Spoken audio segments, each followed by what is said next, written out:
Making a good first impression for an entry-level job is key. That involves clothing and workplace manners. We are seeing more colleges and universities provide classes to teach about office etiquette. So joining us live now is Ian Williamson, Dean of UC Irvine's Paul Merage School of Business. Good morning. Thanks for joining us. Good morning. It's a pleasure to be with you. So right out of the gate, what is considered important or appropriate office etiquette? What do these job seekers need to know? Well, I think it's important to appreciate that we've gone through perhaps the greatest transformation of the workplace in the last 4 years since we went from factory work to office work. And so etiquette, in terms of what is expected, the customs are brand new. We have people who are working virtually in the office, both, and working with people globally. So I think it's really important for organizations to be investing in having a conversation of what customs do we want to have, because it's simply not standard anymore. We definitely have transformed the way we work in a very meaningful way. And what seems to be the disconnect between managers and younger workers looking for this job that they hope to land and then keep? Is this kind of like a generational gap, a generational difference?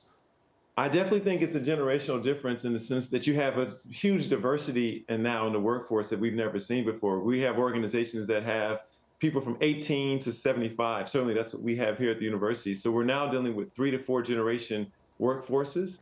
And you can imagine the expectations that people bring to work are very different. And then now, of course, we can do some of this work virtually. We can do some of this work in face. And so I think just the differences are about the experiences that people have. I look at my 20-year-olds, who spent part of their time in college virtually, and they have a virtual life. And I compare that to my 70-year-olds, where this is a very new phenomenon for them. We have to have very formal conversations with these groups about what we expect. And that's everything from how we talk, how we dress, and even how we focus on certain tasks. And so do we have situations where students may do very well in their courses on campus in college? They're fantastic students, but then in the real world with the office etiquette, it just doesn't level up or really correlate as it should. And if so, what skills do they really need as they get ready to, apply and then head into the office? I definitely think it's the case that the technical skills that we may expect students to bring into the workplace don't necessarily transform over into some of the social environments or social settings that they're going to have. And I think there's sort of 3 things we really have been encouraging students to think about. 1, develop your emotional intelligence. You're going to be working with and leading diverse groups of teams in terms of backgrounds, and be self-aware, understand how you are presenting yourselves, be able to regulate your behavior effectively, be able to monitor how others are picking up on you. Those are really critical skill sets that we have to teach each other and we have to practice on.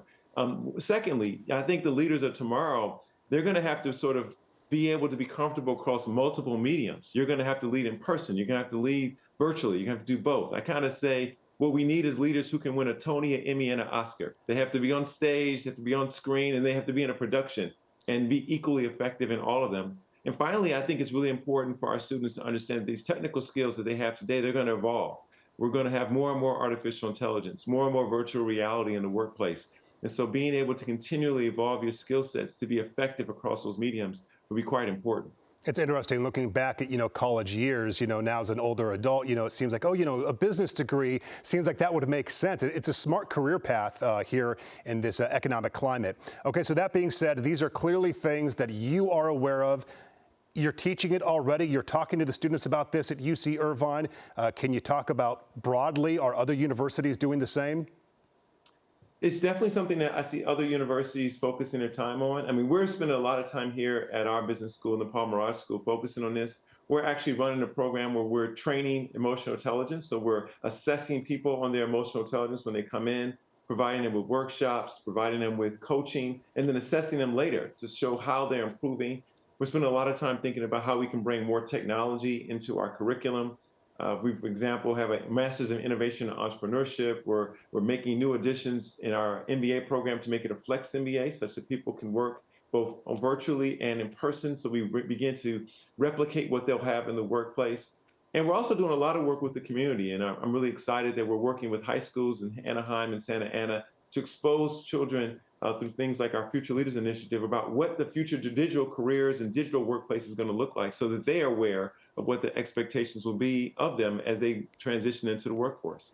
Okay, it's fantastic insight, Dr. Ian Williamson from UC Irvine. Thank you so much for coming in. We appreciate it. My pleasure. Have a great day.